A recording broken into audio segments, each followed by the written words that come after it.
Moving on to the next question.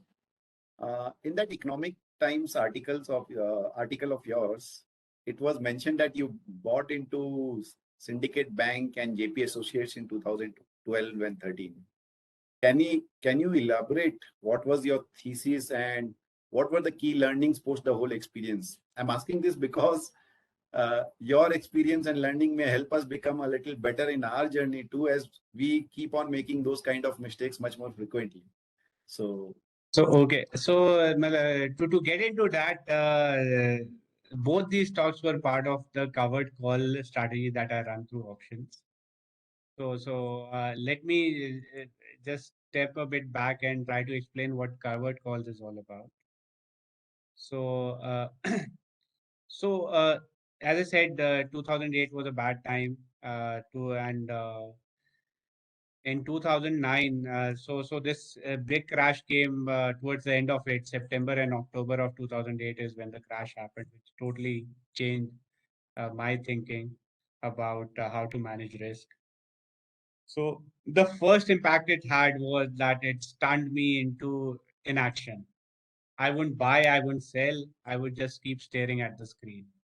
And I spent maybe I think till December I would do nothing and just glaze at the screen. And then finally I realized that I need to get out of this phase of mine.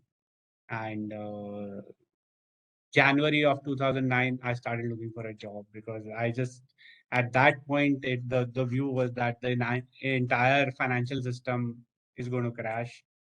And it's just been put up on a patchwork and things could collapse at any time.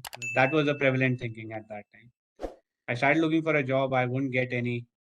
Things were so bad that hiring for a job was out of the question for most of the people. I spent 2 months, 3 months trying to do that, and the job offers I got, I wasn't really interested in those. So then, in March of 2009, I told my wife that uh, because you told me I'm looking for a job, but give me a year. And now that whatever has happened, give me a year and let me see what I can learn more. So before this crash, I had this assumption कि भैया मेरे पास IIT है, IIM है, जब मुझे job मिले ढूंढनी होगी मिल जाएगी. And those 3 months taught me कि यार there could be times जब ये भी नहीं होगा. And that broke my shield and my high ground about that I'm entitled to certain things. So I started from scratch, and then I started reading about other things in a very intense manner. So this is April 2009, right up till end of the year. So I read a lot, and I would scour the internet as to what was happening, how people were coping up, and I came across. Sorry, I'm interrupting. Just wanted to know from a percentage basis, where did your portfolio go from 2000, say somewhere around 2004 to 2007 high, and from 2007 high to this point, which you are talking about, 2009, just in percentage term. Yeah, so it's difficult to highlight कि कितना है. So, but ballpark. I'm not looking for exact numbers.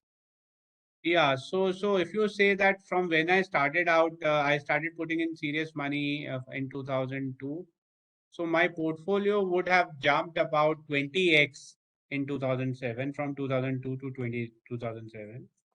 And then from 2007 high to the low point, which was, I think, in Jan and Feb. I stopped looking at my portfolio values, but my portfolio drawdown was 80%. 80%.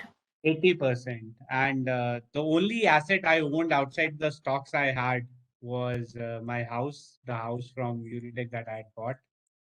And so if you consider that also, my net worth was down more than 75%.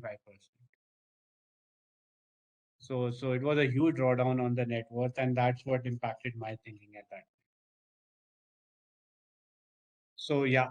So coming back to where I started, so as I was scouting the internet, I came across this interesting website where so I had studied options during my college days, but never really practiced, and options till that time weren't very popular also.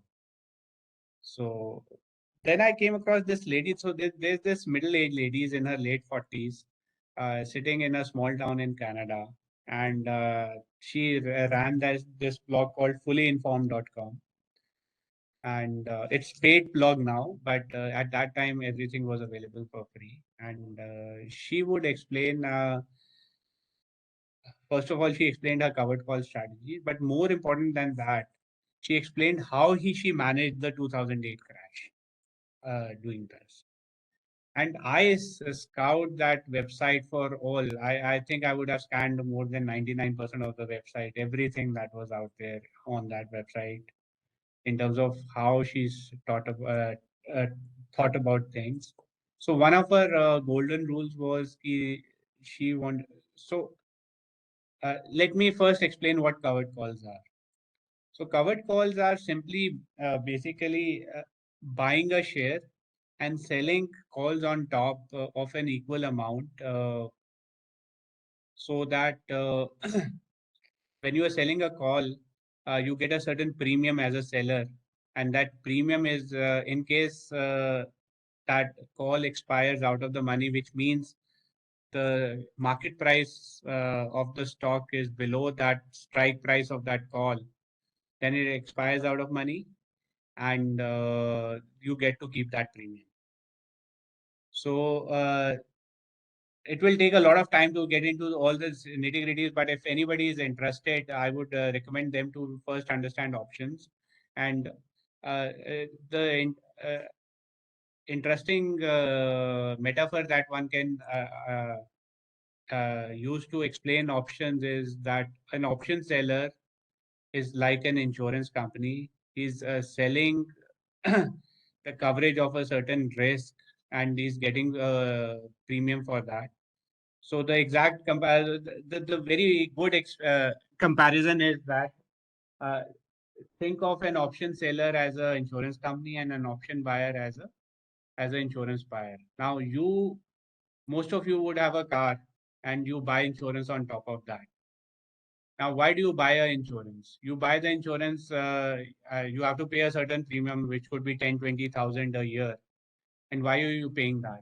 You're paying that just to have the peace of mind that tomorrow, if an accident happens or your car gets stolen, the big loss that comes with that is taken care by somebody else. And in order to have that comfort, you are ready to pay that premium, which is on a yearly basis.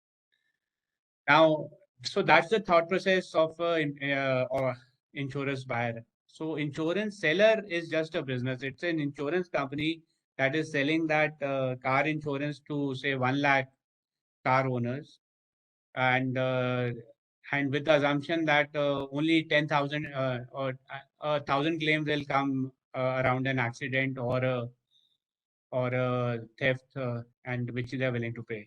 So all the premium income that they get minus all the claims they have to pay minus their operating expenses is their profit.